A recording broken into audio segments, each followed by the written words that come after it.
Hi friends, welcome to uptake jobs. ఈరోజు ఈ సెషన్లో మనం Telangana public service commission group 2 paper 1కి సంబంధించినటువంటి జాగ్రఫీ సబ్జెక్ట్ విశ్లేషణను మనం చూద్దాం. మరి ఈ పేపర్ కనుక చూస్తే జాగ్రఫీలో దాదాపు 25 ప్రశ్నలు రావడం జరిగింది. ఎన్వైర్న్మెంట్తో కూడా కలుపుకొని, అంటే ఎన్వైర్న్మెంట్లో జాగ్రఫీ రిలేటెడ్గా ఉన్న ప్రశ్నలు కూడా కలుపుకుంటే 25 ప్రశ్నలు జాగ్రఫీ నుంచి రావడం జరిగింది.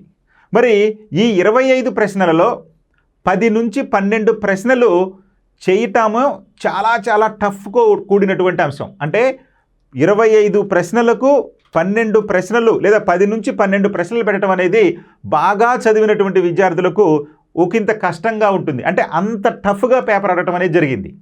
ఇక్కడ పేపర్ను సాంప్రదాయానికి భిన్నంగా, అంటే అటు ఫ్యాక్చువల్ ఇన్ఫర్మేషన్తో పాటు సబ్జెక్ట్ ఇన్ఫర్మేషను, అదేవిధంగా ఎక్కడో వరల్డ్ జాగ్రఫీకి సంబంధించి ఎక్కడెక్కడో దేశాలు ఇచ్చేసి వాటి యొక్క ఇవన్నీ కూడా, అంటే ఫర్ ఎగ్జాంపుల్ జపాన్ దేశం ఇచ్చి జపాన్ దేశంలో దీవులు, ఆ దీవుల యొక్క ఆర్డర్ పెట్టమన్నాడు. వాస్తవంగా ఇలాంటివి జీకేలు అడుగుతాడు, కానీ మనకి ఇక్కడ ఈ యొక్క పేపర్లో అడగటం జరిగింది.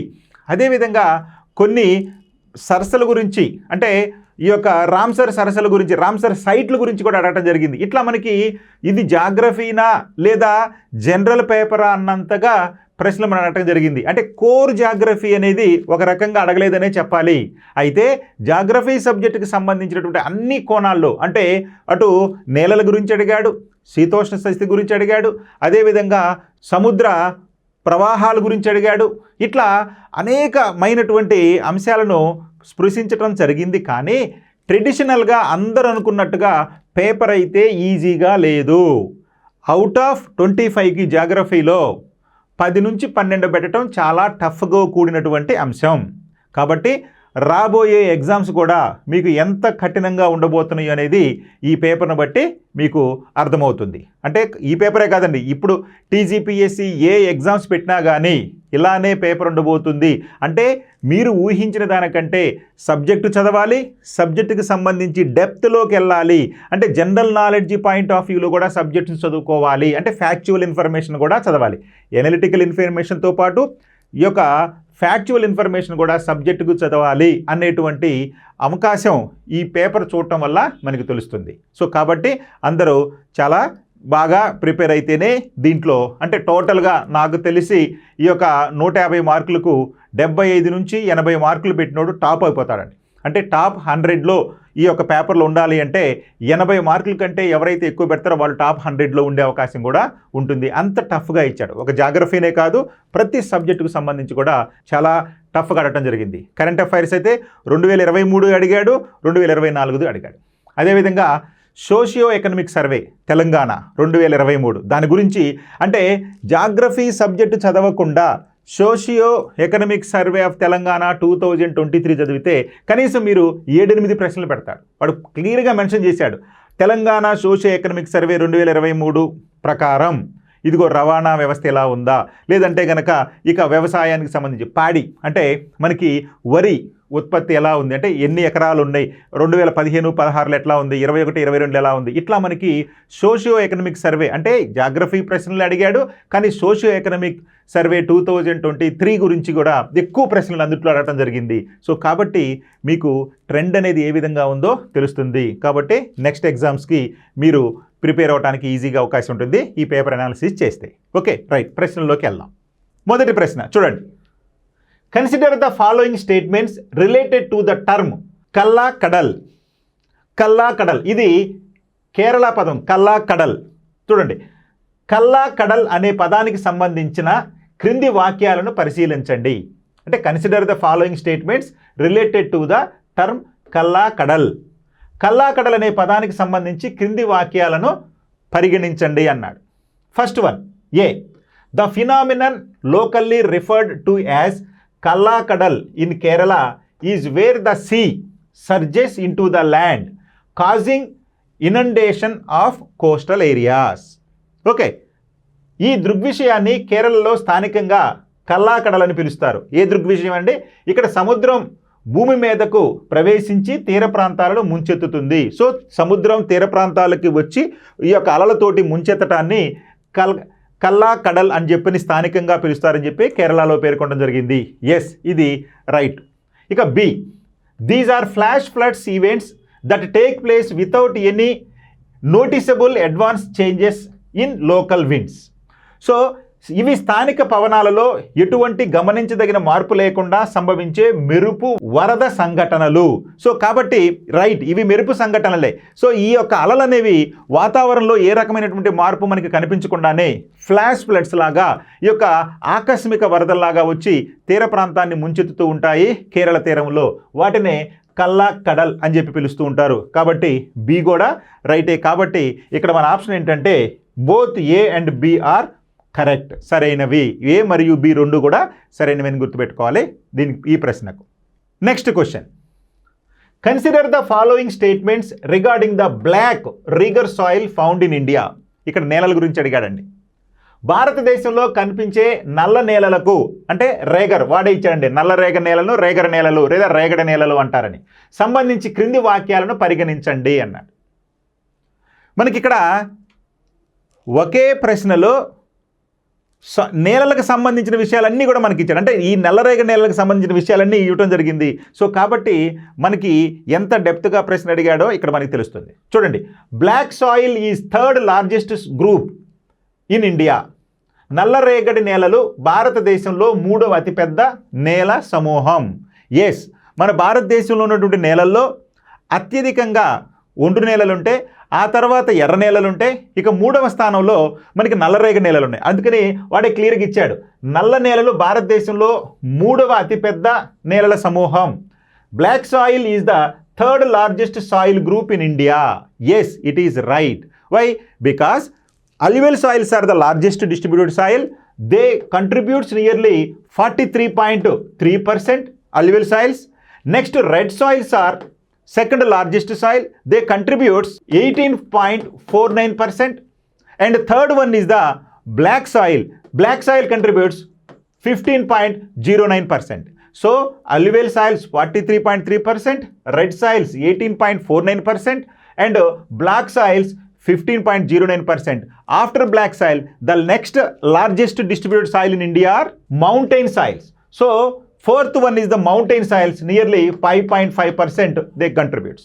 So here the third largest distributed soil in India is black soil. Yes, right. Next, second one, B. They got their parent material from Cambrian period lava. ఇవి క్యాంబ్రియన్ కాలం లావా నుండి వాటి మాతృ పదార్థాన్ని పొందినాయి. ఇది రాంగ్గా మనం గుర్తుపెట్టుకోవాలి. ఎందుకని? Black soils are formed due to the eruption of lava from interior part of the earth. భూ అంతర్భాగంలోని శిలాద్రవం ఉపరితలానికి చేరి పోగుపడగా ఈ యొక్క నల్లరేగడి నేలలు అనేవి ఏర్పడినాయి. అంటే శిలలు ఏర్పడిన తర్వాత ఆ శిలలు కాలక్రమంలో క్రమక్షయం చెంది ఆ మాతృశిల నుంచి ఈ యొక్క నల్లరేగ నేలలు ఏర్పడినాయి. కరెక్టే, కానీ ఇక్కడ పీరియడ్ కరెక్ట్ కాదు. క్యాంబ్రియన్ పీరియడ్ అడుగుతున్నాడు. Cambrian period is not correct. So Cambrian period belongs to 485 million years ago. But this black soils formed due to the erosion of parent material. But which parent material? That parent material belongs to the Cretaceous Cretaceous period. Cretaceous period. This Cretaceous period contains the 66 million years ago. So at present black soils are formed due to the erosion of Cretaceous parent material that was formed during the 66 million years ago, not Cambrian period. That's why B is the wrong. అంటే నల్లరేగడి నేలలు అనేవి Cambrian కాలంలో ఉన్నటువంటి మాతృశిలలు క్రమక్షయం జరగటం వలన ఏర్పడినవి కాదు. ఎందుకంటే ఈ క్యాంబ్రియన్ పీరియడ్ అనేది 485 మిలియన్ సంవత్సరాల క్రితం ఉంది. మరి ఈ అంతర్భాగంలోని లావా ఉపరితలానికి చేరి ఘనీభవించినటువంటి కాలం ఏందయ్యా అంటే క్రెటాసియస్ పీరియడ్.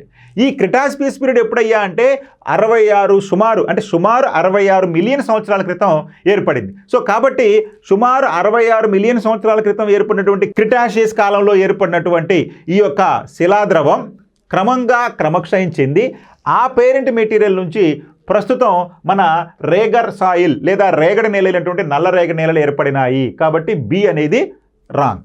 ఏ కరెక్టు కానీ బి రాంగ్. ఇక C, they have high water retaining capacity. అవి అధిక నీటిని నిలుపుకునే సామర్థ్యాన్ని కలిగి ఉంటాయి. Yes, black soils retains the moisture for long period. అంటే నీటిని ఎక్కువగా పీల్చుకునే గుణం లేదా కలిగి ఉండేటువంటి గుణం కలిగినటువంటి నేలలు ఏంటయ్యా అంటే నల్లరేగడి నేలలు. అందుకనే నల్లరేగడి నేలలు పత్తి పంటకు అనుకూలమైనవి. పత్తి పంటకు నీటి వనరులు కావాలి. నీటి వనరులు లేనప్పుడు నేలలో ఉన్నటువంటి ఈ నీటి ఆవిరిని అవి పీల్చుకుంటాయి వేర్ల ద్వారా.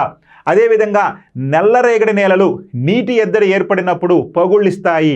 Which soils cracks during the dry period అంటే బ్లాక్ సాయిల్. సో మనకి నల్లరేగడి నేలల యొక్క ప్రధాన లక్షణము నీటి ఎద్దడి ఏర్పడినప్పుడు లేదా నీటి కొరత ఏర్పడినప్పుడు పగుళ్ళు రావటం అనేది, నెర్రలు ఇవ్వటం అనేది నీ యొక్క బ్లాక్ సాయిల్ యొక్క ప్రధాన లక్షణం. అంటే ఎక్కువ కాలం నీటి నిల్వ ఉంచుకునే గుణం ఉన్నటువంటి నేలలు ఏంటయ్యా అంటే నల్లరేగడి నేలలు. కాబట్టి సి అనేది right. A right, C right, B wrong. ఇక fourth one, they are deficient in iron అన్నాడు. వీటిలో ఐరన్ లోపం ఉంటుంది అన్నాడు. నో, ఐరన్ లోపం ఉండదు. నల్లరేగడి నేలల్లో ఐరన్ పాళ్ళు ఎక్కువగానే ఉంటుంది.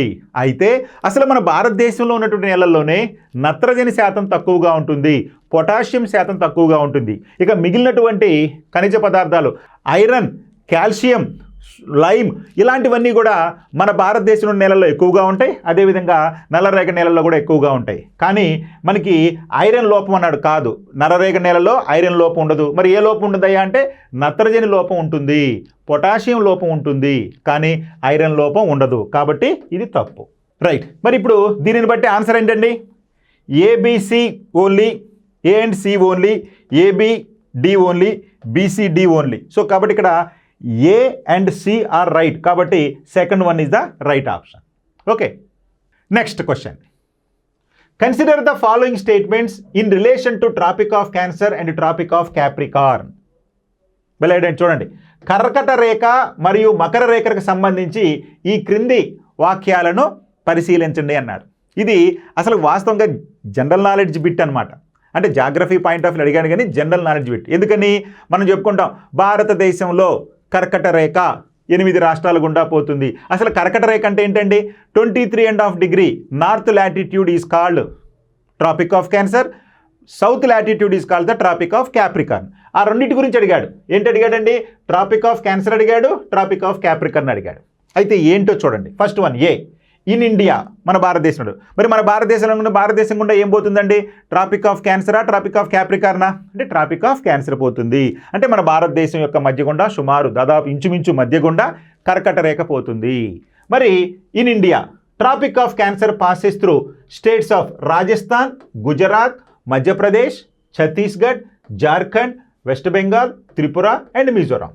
8 రాష్ట్రాలు. ఎస్, ఎగ్జాక్ట్గా 8 రాష్ట్రాలు గుండా పోతుంది. మన భారతదేశం మనకి ఇట్లా తీసుకుంటే మనకి ఇలా 23.5 డిగ్రీ ఉత్తరాక్షాంశం ఉంటుంది. ఇక్కడ మనకి రాజస్థాన్ దగ్గర నుంచి స్టార్ట్ అయ్యి రాజస్థాన్, గుజరాత్, మధ్యప్రదేశ్, ఛత్తీస్గఢ్, జార్ఖండ్, పశ్చిమ బెంగాల్, త్రిపుర, మిజోరాం ఇన్ని రాష్ట్రాలు గుండా పోతుంది. ఎస్, ఇది first one is the correct.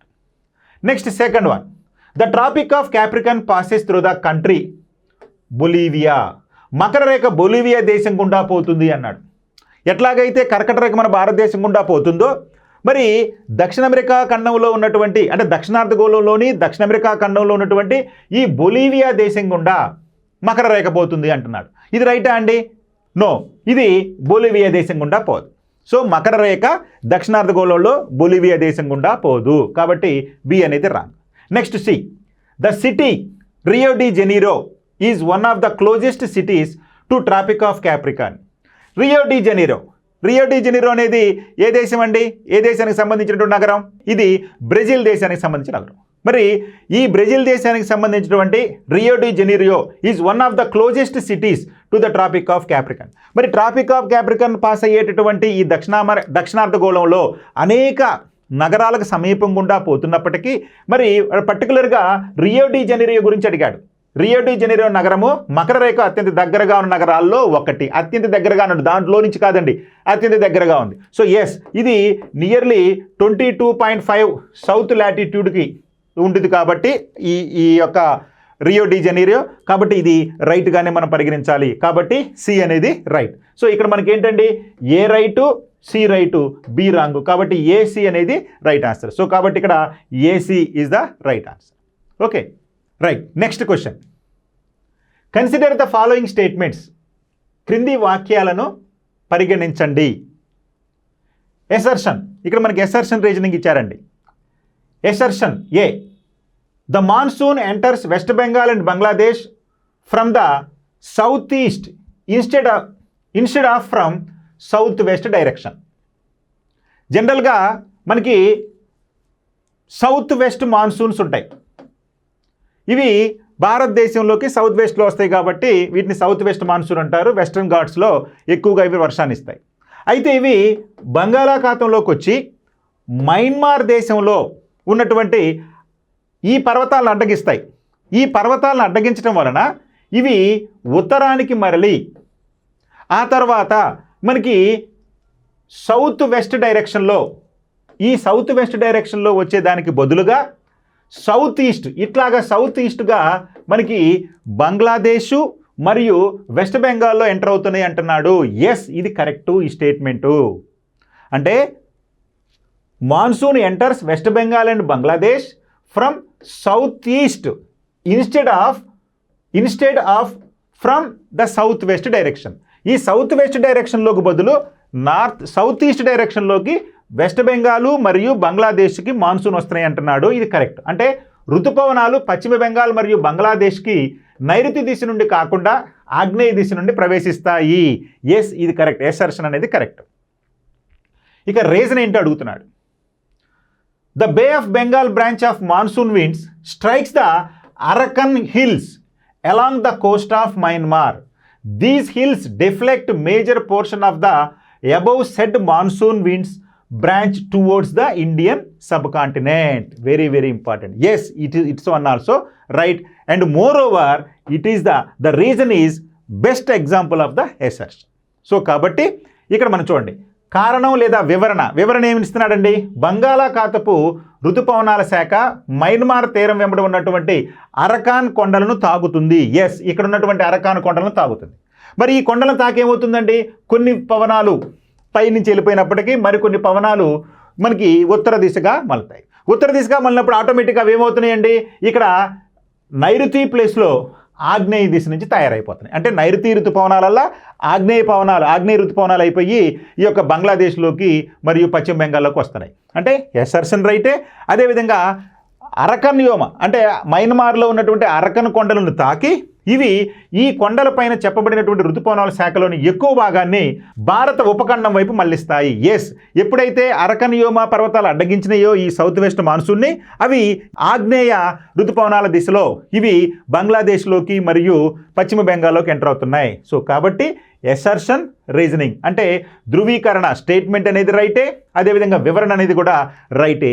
అంతేకాదు వివరణ అనేది ఖచ్చితమైనటువంటి ఈ స్టేట్మెంట్కి సరైనటువంటి వివరణ కూడా ఇదే. అందుకనే మనకి both A and R are true.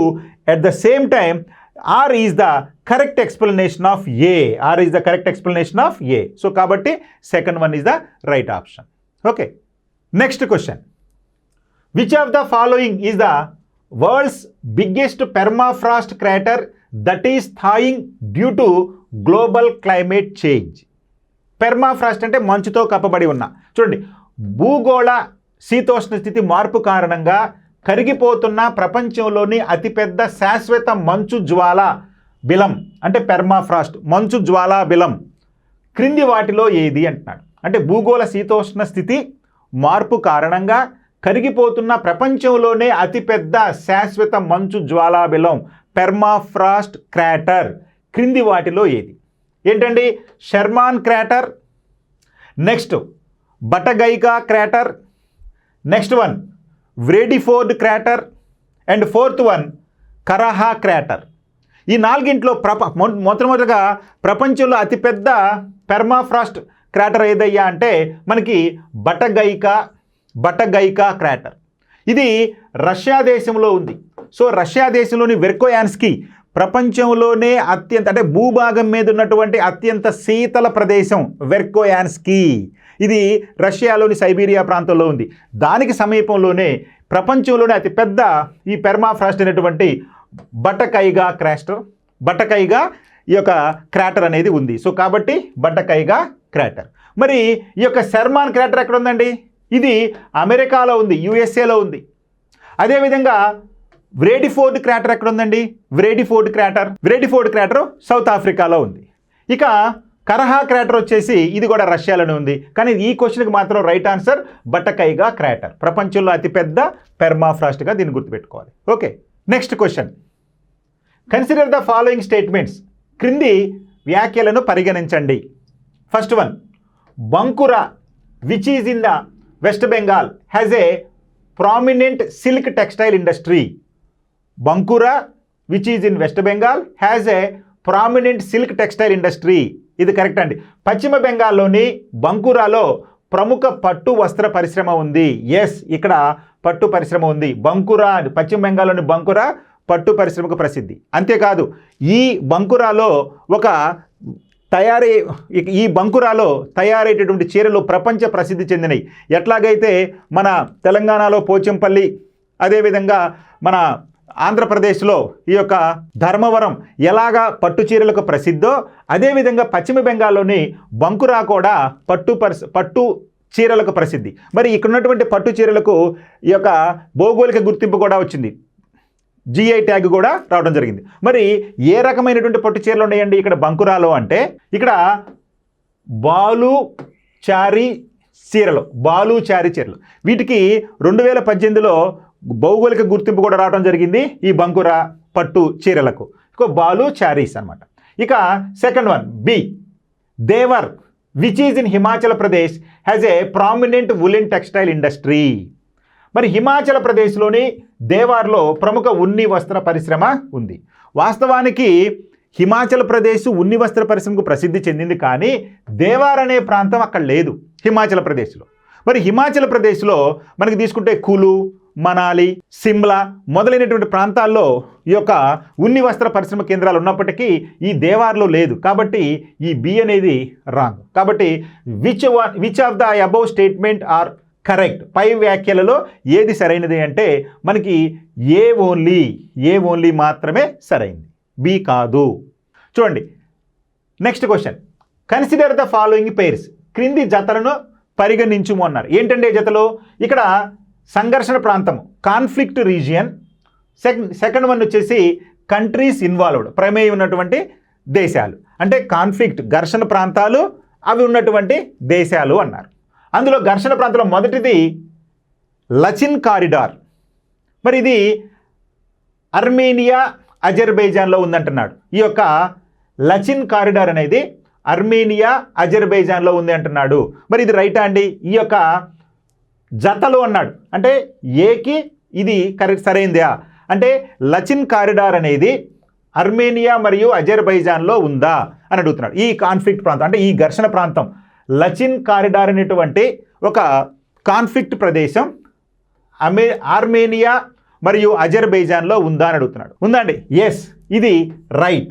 So ఈ యొక్క లచిన్ కారిడార్ అనేది అర్మేనియా మరియు అజర్బైజాన్ల మధ్య ఒక వివాదాస్పదమైనటువంటి ప్రాంతంగా ఉంది. ఇది రైట్. ఇక సెకండ్ వన్, ఇలేమి ట్రయాంగిల్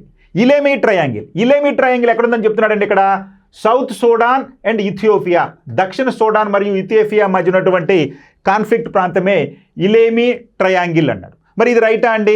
ఎస్, ఇది కూడా రైటే. ఇది దక్షిణ సూడాన్, ఇథియోపియా, దీంతో పాటు కెన్యా దేశం కూడా ఉంటుందండి. ఈ మూడు దేశాలకు మధ్యలో ఇలేమి ట్రయాంగిల్ ఉంటుంది, అందుకని ట్రయాంగిల్ అన్నాడు. Ilemi triangle is located between South Sudan, Ethiopia and Kenya. కాబట్టి ఇది కూడా రైటే. అంటే ఏబీలు రెండు కూడా ఆ జతలకు సంబంధించి రైట్గానే ఇప్పటి వరకు ఉన్నాయి. ఇక మూడో చూడండి, ఎస్సెక్విబో అన్నాడు. ఇది వెనుజులా, గయానా మధ్యలో ఉన్నటువంటి కాన్ఫ్లిక్ట్ ప్రాంతం అంటున్నాడు. ఏదండి? ఎస్సెక్విబో. మరి ఎస్సెక్విబో అనేది ఈ యొక్క వెనుజులా, గుయానాలో ఉన్నటువంటి కాన్ఫ్లిక్ట్ ప్రాంతం అంటే వీటి మధ్య ఉన్నటువంటి కాన్ఫ్లిక్ట్ ప్రాంతం అంటే కాదు, ఇది రాంగ్. ఇక ఏంటండి ఎసిక్విబో అనేది యాక్చువల్గా ఇది గయానాలో ఉన్నటువంటి ఒక నది, అంతేగాని కాన్ఫ్లిక్ట్ ప్రాంతం. ఇది గయానాలో గుండా మాత్రమే పోతుంది. దీనికి ఈ యొక్క వెనిజులాతో ఏ రకమైన సంబంధం లేదు. కాబట్టి ఇది ఒక కాన్ఫ్లిక్ట్ ప్రాంతం కాదు. కాబట్టి ఇది రాంగ్.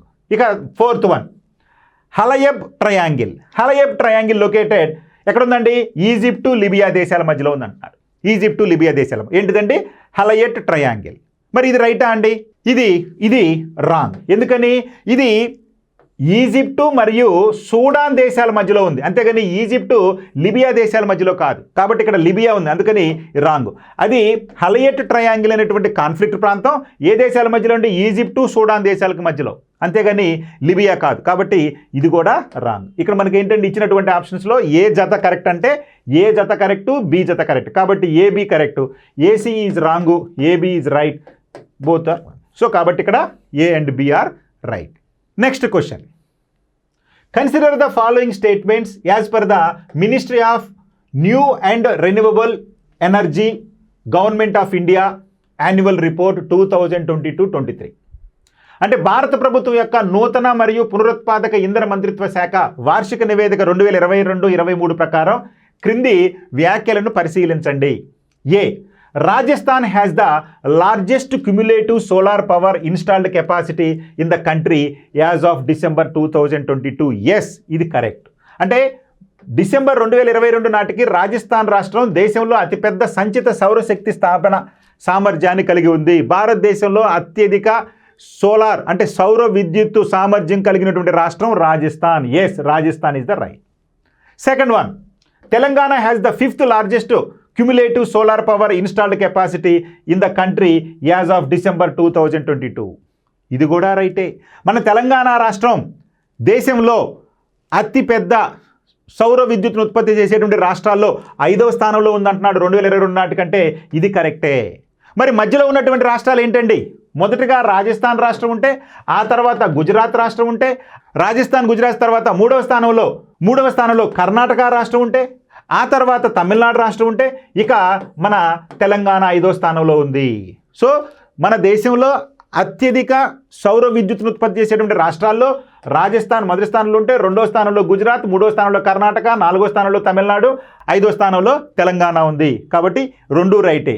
బి ఓన్లీ కాదు, ఏ ఓన్లీ కాదు, నేదర్ ఏ నార్ బి కాదు, both A and B are right. Okay, చూడండి, ఇది కూడా ఒక ఫ్యాక్చువల్ జీకే టైప్లో ఉన్నటువంటి ప్రశ్న. ఏంటంటే, following are the names of places or locations which were mentioned in the news during 2020-21 India China stand off along LAC line of actual control. Arrange the below places in sequential order from north to south. మన భారత China సరిహద్దుల్లోని వాస్తవ నియంత్రణ రేఖ LAC వెంబడి ఏర్పడ్డ ప్రతిష్టంభన సమయంలో 2020-21లో ప్రసార మాధ్యమాల్లో ప్రస్తావించబడినటువంటి స్థలాల పేర్లు కింద ఇవ్వబడ్డాయి. ఈ స్థలాల పేర్లను ఉత్తరం నుండి దక్షిణానికి అంటే నార్త్ నుంచి సౌత్కి అమర్చండి అని అడుగుతున్నాడు. ఇది యాక్చువల్గా అది కరెంట్ అఫైర్స్ అనుకోవాలా, జీకే బిట్ అనుకోవాలా, జాగ్రఫీ బిట్ అనుకోవాలా, అది మనకే వదిలేశాడండి. సో కాబట్టి లైన్ ఆఫ్ కంట్రోల్ భారతదేశ సరిహద్దులు అన్నారు కాబట్టి మన జాగ్రఫీలో దీన్ని మనం పెట్టడం జరిగింది. సో కాబట్టి ఇక్కడ మొత్తంగా తీసుకున్నప్పుడు ఫ్యాక్చువల్ ఇన్ఫర్మేషన్ అయితే అవేంటండి? గల్వాన్ లోయ, హాట్ స్ప్రింగ్స్, దెసాంగ్ మైదానాలు, అదేవిధంగా పాన్గాంగ్సో నార్త్ బ్యాంక్, ఈ 4 ఉన్నాయి. ఈ 4గింట్లో సరైనటువంటి సమాధానాన్ని ఎంపిక చేయండి నార్త్ నుంచి సౌత్. ఇందులో భాగంగా నార్త్లో ఏముంటున్నాయా అంటే ఫస్ట్ దెసాంగ్ ప్లెయిన్స్ ఉంటాయి. సో ఫస్ట్ దెసాంగ్ ప్లెయిన్స్ అంటే సి ఉంటుంది. ఆ తర్వాత గల్వాన్ లోయ ఉంటుంది, గల్వాన్ వ్యాలీ అంటాం. ఇప్పుడు సి తర్వాత ఏ ఉంటుంది. ఆ తర్వాత హాట్ స్ప్రింగ్స్ ఉంటుంది, ఇప్పుడు బి ఉంటుంది. ఆ తర్వాత పోన్గాంగ్ సో నార్త్ బ్యాంక్ ఉంది, ఇది డి ఉంది. అంటే మనకి ఏంటండి CABD ఎక్కడుందండి? CABD. Yes, first one is the right option. ఇది ఎంత ఫ్యాక్చువల్ ఇన్ఫర్మేషన్ అది చూసుకోవటం ఈ విధంగా ఉంది. చూడండి ఎంత టఫ్ బిట్ ఇది. Okay right. Next one, consider the following pairs. కింది జతలను పరిగణించండి. Particularly vulnerable tribal group, PVTG అంటే పర్టికులర్లీ వర్నలబుల్ ట్రైబల్ గ్రూప్స్, అంటే అంతరించిపోతూ ఉన్నటువంటి ట్రైబల్ గ్రూప్. నెక్స్ట్ రాష్ట్రం అడుగుతున్నాడు. అందులో మొదటిది అసుర్. అసుర్ అనేటువంటి ట్రైబల్ గ్రూపు ఇక్కడ తమిళనాడులో ఉంది అంటున్నాడు. ఇది రైటా అండి? కాదు, ఇది రాంగ్. ఎందుకని? అంతరించిపోతున్నటువంటి ఈ యొక్క అసుర్ అనేటువంటి ట్రైబల్ గ్రూప్ ఇది ఎక్కడున్నారయ్యా అంటే ఇక్కడ మనకి జార్ఖండ్, వెస్ట్ బెంగాల్, అస్సోం రాష్ట్రాల్లో ఉన్నారు, అంతేగాని తమిళనాడులో కాదు ఈ అసుర్ గ్రూప్. కాబట్టి first one is the wrong. Second one Gutob Gadaba. Gutob Gadaba tribes ఇక్కడ ఆంధ్రప్రదేశ్ అన్నారు. ఎస్, ఇది రైట్. ఎందుకని? ఎక్కడుంటారండి ఈ గుటోబ్ గడాబా ట్రైబ్స్ అనేది? మన ఆంధ్రప్రదేశ్లోని ఈ యొక్క విశాఖపట్నం, శ్రీకాకుళం ప్రాంతాల్లోనూ అదేవిధంగా ఒడిశా ప్రాంతాల్లోనూ ఉంటారు. కాబట్టి ఆంధ్రప్రదేశ్ అన్నారు కాబట్టి ఇది రైట్గానే మనం పరిగణించాలి. ఎక్కడున్నారయ్యా గుటోబ్ గడాబా ట్రైబ్ అంటే? విశాఖపట్నం, అంటే మనకి అల్లూరి సీతారామరాజు ఉమ్మడి విశాఖపట్నం జిల్లా, ఈ యొక్క మనకి అల్లూరి సీతారామరాజు, పార్వతీపురం, మన్యం జిల్లా, అదేవిధంగా ఒడిశా రాష్ట్రాల్లో ఈ యొక్క అంతరించిపోతున్నటువంటి గుటోబ్ గడాబా ట్రైబ్ అనే వాళ్ళు ఉన్నారు. Okay, next third one Kolam. Kolam tribe is located in Maharashtra. Yes, ఇది కూడా రైటే. సో కోలం ట్రైబ్ అంతరించిపోతున్నటువంటి ఒక ట్రైబల్ గ్రూపుల్లో ఒకటి, ఇది మహారాష్ట్రలో ఉంది. ఎస్, మహారాష్ట్రతో పాటు పరిసరాల్లో ఉన్నటువంటి మహారాష్ట్రకు చుట్టూ ఉన్నటువంటి రాష్ట్రాలైన మహారాష్ట్రతో పాటు మన తెలంగాణ, అదేవిధంగా మనకి ఛత్తీస్గఢ్, మధ్యప్రదేశ్ వంటి రాష్ట్రాల్లో అక్కడక్కడ ఈ యొక్క కోలం ట్రైబ్స్ ఉన్నారు. కాబట్టి ఇది మహారాష్ట్ర రైట్. సో బి రైటే, సి రైటే. ఇక Reang tribe. Reang tribe is located in Manipur అంటున్నాడు. So it is wrong. కాబట్టి రియాంగ్ ట్రైబ్ మణిపూర్లో లేదు. సో కాబట్టి మనకి బీసీ మాత్రమే కరెక్ట్. ఎక్కడ ఉన్నాయండి? బీడీ కాదు, బీసీ రైటు, ఇది కాదు, ఇది కాదు. కాబట్టి second one is the right option. Next question. Consider the following statements about rainfall in Telangana state. Telangana రాష్ట్ర వర్షపాతం గురించి క్రింది వ్యాఖ్యలను పరిశీలించండి అంటున్నాడు. మొదటి option, south west monsoon rainfall accounts for about 80% annual precipitation అంటున్నాడు. ఇది కరెక్టా కాదండి? Yes, it is correct. Why?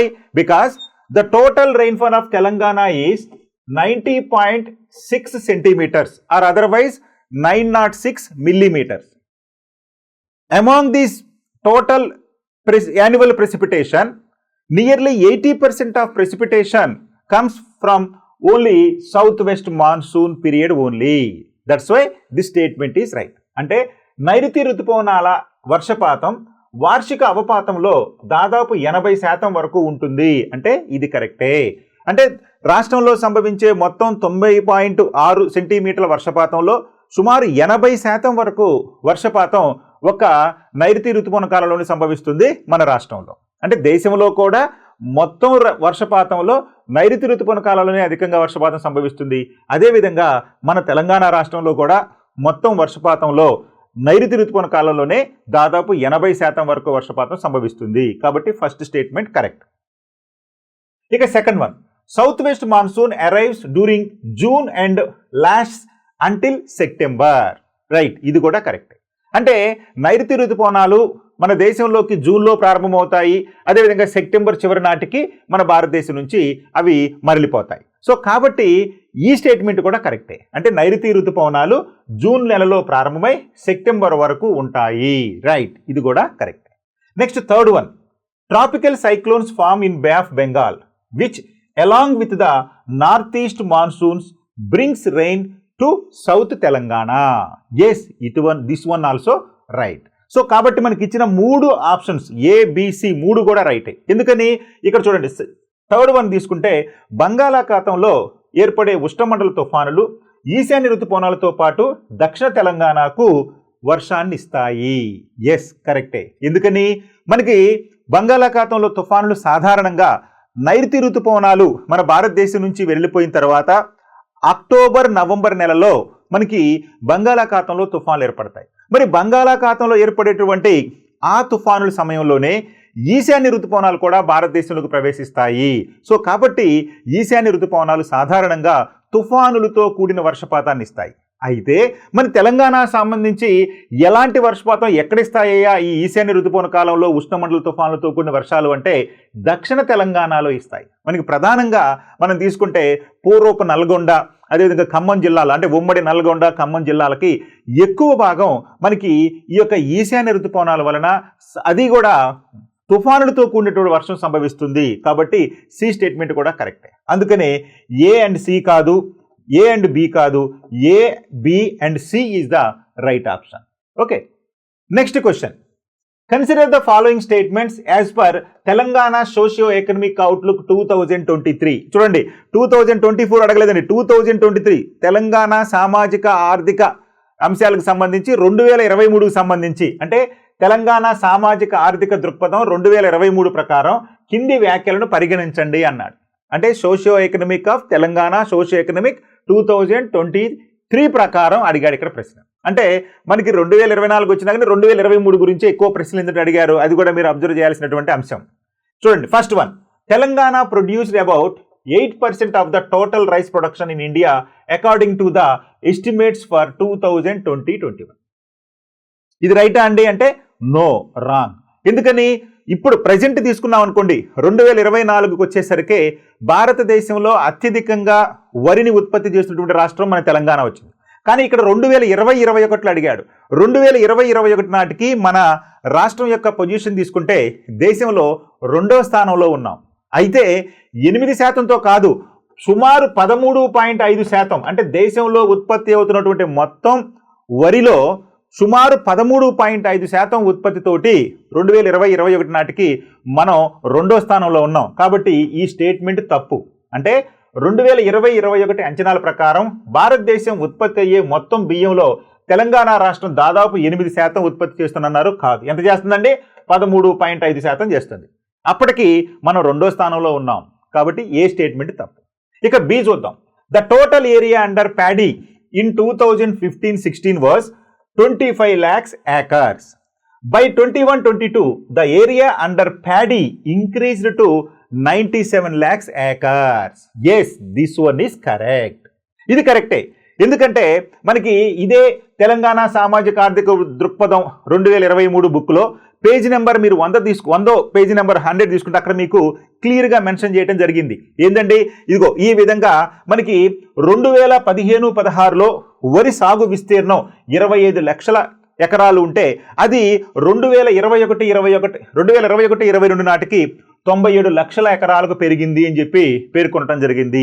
కాబట్టి ఈ స్టేట్మెంటు కరెక్టే. అంతేకాదు 2015-16లో ఈ 25 లక్షల ఎకరాల్లో మనం ఎంత ఉత్పత్తి చేసామయ్యా వరి అంటే 45.71 లక్షల టన్నులు, మెట్రిక్ అంటే లక్షల మెట్రిక్ టన్నులు. 25 లక్షల ఎకరాలలో మనం 45.7 లక్షల మెట్రిక్ టన్నులు ఉత్పత్తి చేస్తే అదే మనకి 97 లక్షల ఎకరాలకు వచ్చేసరికి సుమారు 202 లక్షల మిలియన్ టన్నులు ఉత్పత్తి చేయడం జరిగింది. సో ఈ విధంగా మన ఇచ్చినటువంటి స్టేట్మెంట్లో మన రాష్ట్రంలో 2015-16లో 25 లక్షల ఎకరాల నుంచి సుమారుగా 45 లక్షల మెట్రిక్ టన్నుల వరిని ఉత్పత్తి చేస్తే అదే 2021-22కు వచ్చేసరికి సుమారుగా మనకి 97 లక్షల ఎకరాల నుంచి 202 లక్షల మెట్రిక్ టన్నుల వరకు మనం వరిని ఉత్పత్తి చేశాము. అంటే ఇక్కడ ఏ స్టేట్మెంట్ తప్పు, బి రైట్గా ఉంది. కాబట్టి ఇక్కడ only B is the right.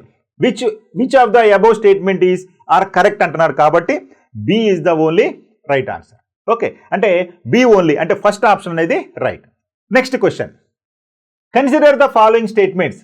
క్రింది వ్యాఖ్యలను పరిగణించండి అన్నాడు. ఏంటండి?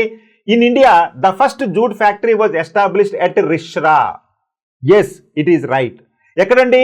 వెస్ట్ బెంగాల్లో 1855లో, అంటే పశ్చిమ బెంగాల్లోని రిష్రా ప్రాంతంలో, రిష్రా సమీపంలో భారతదేశంలో మొట్టమొదటి జనపనార మిల్లును స్టార్ట్ చేయడం జరిగింది, లేదా ఎస్టాబ్లిష్ చేయడం జరిగింది. ఇది ఒక బ్రిటిష్ పారిశ్రామికవేత్త అయినటువంటి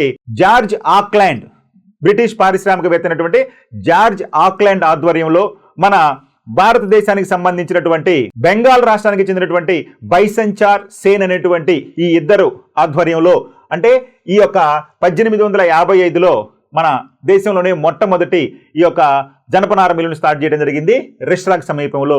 దీన్ని తర్వాత కాలంలో ఆక్లాండ్ కంపెనీ అని కూడా పిలిచేవాళ్ళు. ఎందుకంటే ఆక్లాండ్ ఆ యొక్క బ్రిటిష్ అధికారి పేరుతో, అంటే బ్రిటిష్ పారిశ్రామికవేత్త పేరుతో ఆక్లాండ్ అని కూడా పిలిచేవారు. సో కాబట్టి ఇది రైట్. అయితే ఇక్కడ మీకు ఒక చిన్న ప్రాబ్లం ఉంది. ఏంటండి, భారతదేశంలో మొదటి జనపనార పరిశ్రమ కటక్లోని అన్నాడు. తెలుగులో తీసుకుంటే కటక్లోని వచ్చింది. మరి ఎందుకు వచ్చిందో అది మరి ప్రింటింగ్ మిస్టేక్ అయితే తెలియదు, కానీ కటక్లోని రిష్రాలో స్థాపించారండి. కటక్లోని రిష్రా కాదండి, కలకత్తాకి సమీపంలోని రిష్రా ప్రాంతంలో 1855లో స్టార్ట్ చేశారు. కాబట్టి first one is right. Next second B, jute industry is mainly raw material based industry. అంటే జనపనార పరిశ్రమ ప్రధానంగా ముడిసరుకు ఆధారిత పరిశ్రమ. ఈ జనపనార మిల్లులు ఎక్కడ స్టార్ట్ చేయబడతాయి అంటే ఎక్కడైతే ముడిసరుకు అధికంగా లభ్యమవుతుందో. ఎందుకంటే ఈ యొక్క ఉత్పత్తి అయినటువంటి ముడిసరుకును పరిశ్రమలకు తీసుకురావడానికి చాలా ఇది కావాలి. కాబట్టి సాధారణంగా ఈ యొక్క పరిశ్రమలన్నీ కూడా ముడిసరుకు ఉత్పత్తి అయ్యే ప్రాంతాల్లో ఉంటాయి. కాబట్టి ఈ జనపనార పరిశ్రమలు ముడిసరుకు ఆధార పరిశ్రమగా పేర్కొంటారు. సో కాబట్టి బి కూడా కరెక్టే. అందుకని పై వ్యాఖ్యలలో ఏది సరైనది అంటే B only, neither A nor B, A only, both A and B are the right answer. So కాబట్టి both A and B right answers. Right. మరొక ప్రశ్న, consider the following statements related to road transportation 2021-22 in Telangana state as per the Telangana socio economic outlook 2023. So ఇది కూడా చూడండి, ఇది కూడా Telangana socio economic outlook 2023 గురించినే అడిగిన ప్రశ్నలు అడగడం జరిగింది. అంటే తెలంగాణ సామాజిక ఆర్థిక అవుట్లుక్ 2023 ప్రకారం తెలంగాణ రాష్ట్రంలో రహదారుల రవాణా 2021-22కు సంబంధించి కింది వ్యాఖ్యలను పరిగణించండి అన్నాడు. తెలంగాణ సామాజిక ఆర్థిక సర్వేకి సంబంధించి 2023 తెలంగాణ ఆర్థిక సామాజిక సర్వేలో రోడ్ల పరిస్థితి ఎట్లా ఉందో మన రాష్ట్రంలో చూడమంటున్నాడు. A, Telangana has total road density of 97.49 kilometres for 100 square kilometres. చూడండి, Telangana has total road density. Road density అంటే రోడ్ల సాంద్రత. రోడ్ల సాంద్రతను ఎప్పుడు కూడా ప్రతి 100 చదరపు కిలోమీటర్లకు ఎన్ని కిలోమీటర్ల రోడ్డు ఉన్నాయి అని చెప్పేదే ఈ యొక్క రోడ్ల సాంద్రత. అడుగుతా ఎక్కడ ఇచ్చాడు, పర్ 100 స్క్వేర్ కిలోమీటర్స్ మనకి 97.49 కిలోమీటర్స్ ఉన్నాయి అంటున్నాడు. చూడండి, తెలంగాణ రాష్ట్రంలో ప్రతి 100 చదరపు కిలోమీటర్లకు మొత్తం 97.49 కిలోమీటర్ల రహదారుల సాంద్రత డెన్సిటీ ఉంది అంటున్నాడు. ఇది రైటా అండి? ఎస్, ఇది రైట్. అంటే ప్రతి 100 చదరపు కిలోమీటర్ల విస్తీర్ణంలో మన రాష్ట్రంలో సుమారు 97.49 కిలోమీటర్ల రోడ్డు మార్గాలు ఉన్నాయి. అన్ని రకాల రోడ్లు, అంటే ఇది జిల్లా పరిషత్ రోడ్లు, గ్రామ పంచాయతీ రోడ్లు, అదేవిధంగా అన్ని రోడ్లు కలుపుకుంటే మనకి రోడ్ల సాంద్రత ఈ విధంగా ఉంది. నెక్స్ట్ బి స్టేట్మెంట్ చూడండి, among the districts Hyderabad has the highest road density followed by Medchal, Malkajgiri and Rangareddy districts. Yes, it is right. ఎందుకని జిల్లాల వారీగా హైదరాబాద్లో అత్యధిక రోడ్ల సాంద్రత ఉంటే ఆ తర్వాత స్థానాల్లో మేడ్చల్, మల్కాజ్గిరి, రంగారెడ్డి జిల్లాలు ఉన్నాయి. అంటే హైదరాబాద్లో అత్యధిక రోడ్ల సాంద్రత ఉంది. రాష్ట్రంలో రోడ్ల సాంద్రత 97.49 కిలోమీటర్లు పర్ 100 స్క్వేర్ కిలోమీటర్స్ ఉంటే ఒక హైదరాబాద్లో తీసుకుంటే 1332 కిలోమీటర్ల సాంద్రత ఉంది. అంటే 1332 కిలోమీటర్లు అంటే ప్రతి 100 కిలోమీటర్ల రోడ్లకి, అంటే ప్రతి 100 కిలోమీటర్ల విస్తీర్ణానికి per 100 square kilometres in Hyderabad particularly there are 1332.7 kilometers of road length is there. It is the highest density district in our Telangana state. So హైదరాబాద్లో అత్యధిక రోడ్ల జనసాంద్రత ఉంది. అది ఎంత అయ్యా అంటే ప్రతి 100 చదరపు కిలోమీటర్ల విస్తీర్ణానికి 1332.7 కిలోమీటర్ల పొడవైన రోడ్లు ఉన్నాయి హైదరాబాద్లో. మరి రెండవ అత్యంత అధిక రోడ్ల సాంద్రత ఉన్నటువంటి మేడ్చల్, మల్కాజ్గిరి జిల్లాలో ఎన్ని కిలోమీటర్ల పొడవైన రోడ్లు ఉన్నాయా అంటే 386 కిలోమీటర్లు. అంటే మేడ్చల్, మల్కాజ్గిరి జిల్లాలో ప్రతి 100 చదరపు కిలోమీటర్ల విస్తీర్ణానికి 386 కిలోమీటర్ల పొడవైనటువంటి రోడ్లు మార్గాలు అంటే జనసాంద్రత ఉంది. ఇక మూడోది రంగారెడ్డి జిల్లా తీసుకున్నాం అనుకోండి. రంగారెడ్డి జిల్లాలో ప్రతి 100 చదరపు కిలోమీటర్లకు ఎంత పొడవైనటువంటి రోడ్ల సాంద్రత ఉందయ్యా అంటే ఇక్కడ 157 కిలోమీటర్లు. 157 కిలోమీటర్లు. అందుకనే ఈ 3 అత్యధిక రోడ్ల సాంద్రత కలిగినటువంటి జిల్లాలు మన రాష్ట్రంలో. అసలు మన రాష్ట్రంలోనేమో రోడ్ల సాంద్రత 97.49 ఉంటే అత్యధికంగా హైదరాబాద్లో 1332.7 కిలోమీటర్ల పొడవు ఉంటే, ఆ తర్వాత 2 మేడ్చల్ మల్కాజ్గిరి జిల్లాలో 386 కిలోమీటర్ల పొడవైన రోడ్డు మార్గాలు ఉంటే జనసాంద్రతలో, ఇక రంగారెడ్డి జిల్లాలో 3వ స్థానంలో 157 కిలోమీటర్ల పొడవైన మార్గాలు ఉన్నాయి ప్రతి 100 చదరపు కిలోమీటర్ల విస్తీర్ణానికి. కాబట్టి బి స్టేట్మెంట్ కరెక్ట్. ఇక C, the total road network in the state including national highways is 1,04,277 kilometers, but it is wrong. ఎందుకండి అంటే మనకి ఇక్కడ జరగండి, రాష్ట్రంలో మొత్తం రోడ్డు నెట్వర్క్ జాతీయ రహదారులతో కలిపి 1,04,277 అన్నాడు. ఇది తప్పు. ఎందుకని? మన రాష్ట్రంలో ఈ యొక్క సోషియో ఎకనామిక్ సర్వే 2023 ప్రకారం ఎంత పొడవైన రోడ్డు మార్గాలు ఉన్నాయా అంటే 1,09,260 కిలోమీటర్ పొడవైన మార్గాలు ఉన్నాయి. ఇది నేషనల్ హైవేతో కలుపుకొని గుర్తుపెట్టుకోండి. ఎందుకంటే ఇక్కడ ఇంక్లూడింగ్ నేషనల్ హైవేని క్లియర్గా అడిగాడు, మన ఇక్కడ కన్ఫ్యూజ్ చేశాడు. ఇంక్లూడింగ్ కాదు, ఎక్స్క్లూడింగ్. అంటే ఇంక్లూడింగ్ నేషనల్ హైవేస్ అయితే 1,09,260, ఎక్స్క్లూడింగ్ అయితే ఇది రైట్ అయ్యేది. కానీ ఎక్స్క్లూడింగ్ అడగల, ఇంక్లూడింగ్ అన్నాడు. రహదారులతో, జాతీయ రహదారులతో కలిపినాడు కాబట్టి ఇది తప్పు. అందుకని ఇది ఏ మరియు బి అనేదే కరెక్ట్ ఆప్షన్స్. ఎక్కడ ఉన్నాయండి ఏ మరియు బి? ఈ బి అండ్ సి కాదు, ఏ ఓన్లీ కాదు, ఏ అండ్ సి కాదు, A and B only is the right option.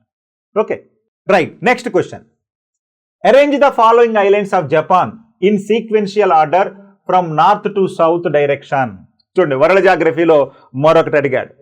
అంటే మొత్తం గతంలో మనకి ఏం అడిగాడు? ఇదే మనకి చైనాకి సంబంధించి సరిహద్దులు తీసుకుని లైన్ ఆఫ్ యాక్చువల్ కంట్రోల్కి సంబంధించి ఏరియాలు మొత్తం కనుక్కోమన్నాడు. అట్లాగే ఇప్పుడు జపాన్ దీవులు ఇచ్చేసి, జపాన్ అనేది దీవుల సమూహంతో ఉన్నటువంటి దేశం.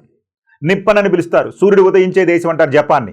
ఈ దీవుల సమూహంగా ఉన్నటువంటి జపాన్లో దీవులు ఇచ్చేసి జపాన్లోని క్రింది దీవులను ఉత్తరం నుంచి దక్షిణానికి అరేంజ్ చేయమంటున్నాడు. ఏంటంటే అవి, ఒకటి షికోకు, హొకైడో, క్యూషు, హోస్టు. ఇవి జపాన్లో ఉన్నటువంటి ప్రధానమైనటువంటి దీవులు. మరి ఇందులో ఉత్తరం నుంచి దక్షిణానికి, అంటే ఉత్తరం నుంచి దక్షిణానికి దీవులు ఎట్లా ఉన్నాయంటే ఇక్కడ మనం చూసామనుకోండి, మొట్టమొదటిది హొకైడో. ఇది హొకైడో అనేది పైన ఉంటుందండి. ఆ తర్వాత హోస్టు ఉంది, ఇక్కడ డి ఉంది, హోస్టు. ఆ తర్వాత షికోకు ఉంది, షికోకు ఏ ఉంది, అంటే బిడిఏ ఉంది. ఆ తర్వాత చివరిది ఏంది? క్యూషు, సి ఉంది. సో ఈ విధంగా బిడిఏసి అనేది జపాన్ దీవుల ఉత్తరం నుంచి దక్షిణానికి ఉన్నటువంటి సమూహం. సో కాబట్టి ఇక్కడ హొకైడో, అదేవిధంగా హోస్టు, అదేవిధంగా షికోకు, ఇకపోతే క్యూషు, ఈ 4 ఆర్డర్ ఉంది కాబట్టి ఇది ఉంది. మరి జపాన్ రాజధాని ఏదండి? జపాన్ రాజధాని తీసుకుంటే టోక్యో. మరి టోక్యో ఈ దీవుల్లో ఏ దీవుల్లో ఉందండి? ఈ జపాన్ దీవుల్లో అతి పెద్దది తీసుకుంటే హొన్షు, హోస్టు లేదా హోషు అంటారు. అంటే హొన్షు అనేటువంటి దీవి, ఈ హొన్షు అనేటువంటి దీవుల్లోనే జపాన్ రాజధాని అయినటువంటి టోక్యో అనేది ఉంది. సో కాబట్టి ఇక్కడ రెండవ ఆప్షన్గా ఉన్నటువంటి హొన్షు అనేటువంటి ఈ యొక్క దీవిలోనే జపాన్ రాజధాని అయినటువంటి టోక్యో ఉంది. ఈ హొన్షు అనేదే అతి పెద్ద దీవి. జపాన్ దీవుల్లో ఉన్నటువంటి దీవుల్లో అతి పెద్ద దీవి ఈ హొన్షు అనేటువంటి దీవి. Right. Next question, which of the following aluminium plants is are correctly match with their location? క్రింది వాటిలో ఏ అల్యూమినియం ప్లాంట్లు వాటి స్థానంతో సరిగ్గా సరిపోతాయి అన్నాడు. అంటే ఇటు పక్కన అల్యూమినియం కంపెనీలు ఇచ్చారు, అవి ఉన్నటువంటి ప్రాంతాలు ఇచ్చారు. వాస్తవానికి అల్యూమినియం కంపెనీలు ఒకటి కంటే ఎక్కువ ప్రాంతాల్లో ఉన్నాయి, కానీ మనం ఒకటి ఇక్కడ ఇచ్చింది కరెక్టా లేదా అని చూసుకోవాలి. సో రైట్, ముందుగా Hindalco, Hindustan aluminium corporation limited. ఇది రేణుకూట్, ఎక్కడుందండి రేణుకూట్? ఇది ఉత్తరప్రదేశ్లో ఉంది, ఇది రైట్. అదేవిధంగా బాల్కో, భారత్ అల్యూమినియం కంపెనీ, ఇది కోర్బా, ఛత్తీస్గఢ్లోని కోర్బాలో ఉంది, ఇది కూడా రైట్. ఇకపోతే NALCO, national aluminium company. NALCO ఎక్కడుంది? అసన్సోల్ వెస్ట్ బెంగాల్లో ఉంది. అసన్సోల్ అండి, కానీ అసన్సోల్లో మనకి ఈ యొక్క బాల్కో ఉంది తప్పితే నాల్కో లేదు. సో కాబట్టి ఇక్కడ ఇది రాంగ్. సో మొదటగా ఏ బిలే కరెక్ట్గా ఉంటాయి, సి కాదు. సిలో ఇక్కడ నాల్కో అనేది అల్యూమినియం కంపెనీనే, కాకపోతే అసన్సోల్లో లేదు. అసన్సోల్లో కూడా ఈ బాల్కో కంపెనీనే ఉంది. సో కాబట్టి ఏబీలు మాత్రమే రైట్ ఆన్సర్స్. సో కాబట్టి A and B is the right option. Okay, మరి నాల్కోలో ఏముందండి? నాల్కోలు ఇక్కడ భువనేశ్వర్లో, ఒడిస్సాలోని భువనేశ్వర్లో ఈ నాల్కోకు సంబంధించి నేషనల్ అల్యూమినియం కంపెనీ అనేది భువనేశ్వర్లో ఉంది. సో కాబట్టి అసన్సోల్ కాదు, అందుకని ఇక్కడ సి కాదు, మొదటి ఏ బినే. కాబట్టి ఏ అండ్ బి అనేది right options. Okay, right. Next question, consider the following pairs. ఈ క్రింది జతలను పరిగణించండి. ఒకటి రామ్సర్ సైట్స్, 2 రాష్ట్రాలు, అంటే రామ్సర్ సైట్స్ ఉన్నాయి, ఆ ఉన్నటువంటి రాష్ట్రాలు ఉన్నాయి. మరియు రామ్సర్ సైట్స్కి సంబంధించి పొందుపరిచినటువంటి రాష్ట్రాలు ఏది సరైంది అంటున్నాడు. ముందుగా రుద్రసాగర్ సరస్సు, ఇది ఉత్తరాఖండ్ అంటున్నాడు. రుద్రసాగర్ సరస్సు అనేటువంటి రామ్సర్ సైటు ఉత్తరాఖండ్లో ఉందంటే కాదు. ఎక్కడుందండి? ఇది త్రిపురలో ఉంది, కాబట్టి ఉత్తరాఖండ్ అనేది తప్పు. So Rudrasagar lake Ramsar site is located in Tripura. Next one, Nanda lake, Nanda సరస్సు లొకేటెడ్ ఇన్ గోవా. ఎస్, ఇది రైటే. ఇక అన్సూపా సరస్సు, ఇది ఒడిస్సాలో ఉంది, ఇది కూడా రైటే. నెక్స్ట్ డి, సూర్ సరోవర్ సరస్సు, సూర్ సరోవర్ ఇది మధ్యప్రదేశ్ అన్నాడు, ఇది కాదు. ఎక్కడుందండి? ఇది ఉత్తరప్రదేశ్లో ఉంది. సూర్ సరోవర్ సరస్సు అయినటువంటి ఈ రామ్సర్ సైటు ఉత్తరప్రదేశ్లో ఉంది, మధ్యప్రదేశ్ లేదు, కాబట్టి డి అనేది రాంగ్. ఇక నల్ సరోవర్ సరస్సు, నల్ సరోవర్ సరస్సు గుజరాత్ అంటున్నాడు. ఎక్కడుందండి? గుజరాత్లోనే ఉంది, కాబట్టి ఇది కూడా రైట్. ఓన్లీ డి మరియు ఈ యొక్క ఏడి 2 రాంగ్గా మ్యాచ్ చేశారు. ఇక మిగిలినటువంటి బిసిఈ అనేది రైట్, కాబట్టి బిసిఈ ఎక్కడుందండి? బిసిఈ మొదటి ఆప్షన్ అనేది ఇక్కడ రైట్. సో చూడండి, నందాలేకు గోవా ఉంది, అన్సూపా సరస్సు ఒడిశాలోనే ఉంది, నల్ సరోవర్ సరస్సు గుజరాత్లోనే ఉంది, మరి సూర్ సరోవర్ సరస్సు ఉత్తరప్రదేశ్లో ఉంది, మధ్యప్రదేశ్ కాదు. అదేవిధంగా రుద్రసాగర్ సరస్సు త్రిపురలో ఉంది, ఉత్తరాఖండ్ కాదు, కాబట్టి బిసిఈ అనేది right option. Next one, consider the following statements, క్రింది వ్యాఖ్యలను పరిగణించండి. East Australian current is a warm ocean current located in the Pacific Ocean. World జాగ్రఫీలో అడిగాడు. నెక్స్ట్, ఈస్ట్ ఆస్ట్రేలియన్ సముద్ర ప్రవాహం అనేది పసిఫిక్ మహాసముద్రంలో ఉన్నటువంటి కవోష్ణ సముద్ర ప్రవాహం. రైటా కాదా? మీకు ఆస్ట్రేలియాని తీసుకున్నారనుకోండి, ఆస్ట్రేలియాకి పశ్చిమం వైపున తీసుకుంటే మనకి హిందూ మహాసముద్రం ఉంటుంది, తూర్పు వైపున తీసుకుంటే పసిఫిక్ మహాసముద్రం ఉంటుంది, అంతే కదా. మరి ఆస్ట్రేలియా ఖండానికి ఈస్ట్ ఆస్ట్రేలియా అంటే తూర్పు ఆస్ట్రేలియాలో ఈ యొక్క పసిఫిక్ మహాసముద్ర కవోష్ణ ప్రవాహం, సముద్ర ప్రవాహాలు ఇప్పుడు కూడా మనకి ఈ యొక్క క్లాక్ వైజ్గా తిరుగుతూ ఉంటాయి, కాబట్టి మనకి ఆస్ట్రేలియాకి తూర్పు వైపున పసిఫిక్ మహాసముద్రంలో మనకి సముద్ర ప్రవాహం వస్తుంది, అది ఉష్ణ ప్రవాహం, కాబట్టి ఇది రైట్. ఇక B, West Australian current is cold ocean current of Indian Ocean. Yes, మన ఇండియన్ ఓషన్లో నుంచి ఇట్లా వచ్చేటటువంటి ఈ కరెంట్ తీసుకుంటే శీతల ప్రవాహం, ఇది దీనివల్లే మనకి వెస్ట్ ఆస్ట్రేలియన్ డిజర్ట్ కూడా ఏర్పడింది. సో కాబట్టి సెకండ్ వన్ కూడా రైట్, కాబట్టి both A and B are right answers, కాబట్టి ఇక్కడ both A and B right option. Okay, right. Next question, consider the following statements about isotherms showing horizontal distribution of world temperatures. Very very important. ఇది ప్రపంచ శీతోష్ణది గురించి అడుగుతున్నాడు. ప్రపంచ ఉష్ణోగ్రత యొక్క క్షీణత సమాంతర విస్తరణను చూపే సమోష్ణ రేఖలు అంటే ఐసోథర్మ్స్. సో 2 సమాన ఉష్ణోగ్రతలను కలిపేటటువంటి ప్రాంతాలను కలిపేటటువంటి రేఖలనే సమోష్ణ రేఖలు అంటారు. వీటిని ఈ తూర్పు పడమరలుగా లేదా అక్షాంశాలకు సమాంతరంగా గుర్తిస్తూ ఉంటారు. సో ఈ విధంగా ఈ సమోష్ణ రేఖల గురించి క్రింది వ్యాఖ్యలను పరిగణించండి అంటున్నాడు. సో సమోష్ణ రేఖలు, equal temperature connecting lines is nothing but isotherms. చూడండి, isotherms run in an east west direction and are generally parallel to the latitudes. Yes, కరెక్టే. సమోష్ణ రేఖలు తూర్పు పడమర దిశలో ఉంటాయి మరియు సాధారణంగా అక్షాంశాలకు సమాంతరంగా ఈ విధంగా విస్తరించి ఉంటాయి. Right. Next B statement, generally isotherms are straight but they bend at the junction of continents and oceans due to differential heating and cooling of land and water. It is very important. It is exactly right option. అంటే సాధారణంగా సమోష్ణ రేఖలు వంకర లేకుండా straight గా ఉంటాయి, కానీ భూమి మరియు నీటి యొక్క వేడి మరియు శీతలీకరణ ప్రక్రియలో వ్యత్యాసాల కారణంగా అవి ఖండాలు మరియు మహాసముద్రాలు కలిసే ప్రాంతాలలో వంగి ఉంటాయి. Yes, correct. ఎందుకని? ఇప్పుడు భూమి ఉంది, నీరు ఉంది. భూమికి నీటికి ఒక విశిష్ట లక్షణం ఉంది. భూమి ఏమో తొందరగా ఉష్ణోగ్రత గ్రహించి తొందరగా కోల్పోతుంది, నీరేమో ఉష్ణోగ్రతను ఆలస్యంగా గ్రహిస్తుంది, ఆలస్యంగా కోల్పోతుంది. కాబట్టి ఈ ఇండిఫరెన్స్ ఆఫ్ హీట్ అనేది, అంటే సూర్యకిరణాలు ఒకేసారి సముద్రాల మీద భూమి మీద ప్రసరిస్తున్నప్పటికీ భూమి తొందరగా వేడెక్కుతుంది. తొందరగా వేడెక్కిందంటే అల్పపీడనం ఏర్పడుతుంది, అధిక ఉష్ణోగ్రతలు వస్తాయి. కానీ పక్కనే ఉన్నటువంటి సముద్ర జలాలు చల్లగానే ఉంటాయి. సో భూగోళంతో అంటే భూమితో పోల్చుకుంటే సముద్రాల మీద ఉష్ణోగ్రత తక్కువగా ఉంటుంది. అప్పుడేమవుతుందండి, ఈ యొక్క సమోష్ణ రేఖలు అనేవి వంకరలుగా రూపొందుతాయి. ఎందుకని సమానంగా ఉందనుకోండి, ఈ యొక్క ఐసోథర్మ్స్ కూడా సమానంగా ఉంటాయి సమోష్ణ రేఖలు. కానీ ఈ ఉష్ణోగ్రతలో వ్యత్యాసం వల్ల వంకర తిరగటానికి అవకాశం ఉంటుంది, అదే చెప్తున్నాడు. కాబట్టి ఇది కూడా రైట్ ఆప్షనే. మరి సి ఏం చెప్తుందో చూడండి. Isotherms are more regular in the northern hemisphere than in the southern hemisphere. Isotherms are more regular in northern hemisphere than in the southern hemisphere అంటున్నాడు. ఇక్కడ ఏం చెప్తున్నానండి, సముద్రాలు భూగోళం అంటలేదు. దక్షిణార్ధగోళంతో పోల్చుకుంటే ఉత్తరార్ధగోళంలో ఈ ఐసోథర్మ్స్ అనేవి స్ట్రైట్ గా ఉంటాయి అంటున్నాడు. అది కరెక్ట్ లేదు చూద్దాం. చూడండి, సమోష్ణ రేఖలు దక్షిణార్ధగోళం కంటే ఉత్తరార్ధగోళంలో మరింత క్రమబద్ధంగా ఉంటాయంటున్నాడు. కాదు. ఎందుకనండి, ఉత్తరార్ధగోళంలో నీరు భూమి దాదాపు సమపాలల్లో విస్తరించి ఉంటాయి. కానీ దక్షిణార్ధగోళంలో 80% నీరుంటే కేవలం 20% మాత్రమే భూమి ఉంటుంది. కాబట్టి ఎక్కువ శాతం సముద్రాలు ఉంటాయి. కాబట్టి ఈ యొక్క ఐసోథర్మ్స్ అనేవి నిర్దిష్టంగా ఉంటాయి, ఉత్తరార్ధగోళంలో ఉండవు. కాబట్టి ఇది తప్పు. అందుకని మొదటి ఏ బిలు కరెక్ట్. కాబట్టి బి అండ్ సి కాదు, A and B is the only right answer. ఇదే రైట్ ఆప్షన్. ఏ బిలు మాత్రమే right. Next question, which of the following statement is incorrect అంటున్నాడు. ఇన్కరెక్ట్ చూడండి, ఇక్కడ నెగిటివ్ అడిగాడు ఒకేసారి. ఇప్పుడు సడన్ గా ఇన్కరెక్ట్ అని అడుగుతున్నాడు. క్రింది ప్రతిపాదనలో ఏది సరైనది కాదు? నెగిటివ్ అడుగుతున్నాడు. Rangoli Bihu marks the harvest festival in Uttarakhand.